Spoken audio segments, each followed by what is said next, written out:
د عامه روغتیا د ساتنې په موخه په کندهار ښار کې د اتحاد کولا کمپنۍ له لوري 155 تنه تر وخت تیر مشروبات له منځه یوړل سول.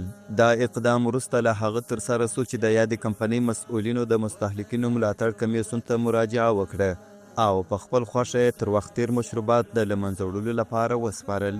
زه ورغلم د مستهلکینو کمیسیون د رئیس سره خبرې وکړلې، نو ما خپل د کمپنۍ د اجناسو هغه تعداد او دغه د استهلاک په اړه ورته وویل چې دا موږ سره در وخت تیر شوي دي او موږ غواړو چې هغه چپک ستاسو په حضور.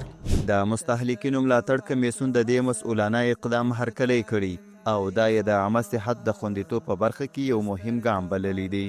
یاد کمیسیون له ټولو هیوادوالو غواړي چې د تر وخت تیر او بې کیفیته توکو له استعمال او خرڅلاو څخه په جدي ډول ډډه وکړي او د عامه روغتیا د ساتنې په برخه کې فعاله همکاري وکړي. نو پر ټولو شرکتونو تجارانو مو دا غږ دی چې هغه شی بې کیفیته وي یا تاریخ تیر وي، باید زموږ د کمیسیون سره په رابطه کې سي چې دغه شان د دوی په مخ کې د دوی په حضور کې موږ استهلاک کړو. دا مو د ټولو څخه غوښتنه ده.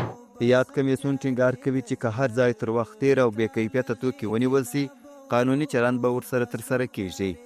راځي د خپل ځان او ټولنې د روغتیا لپاره با کیفیته توکي استعمال او خرڅ کړو.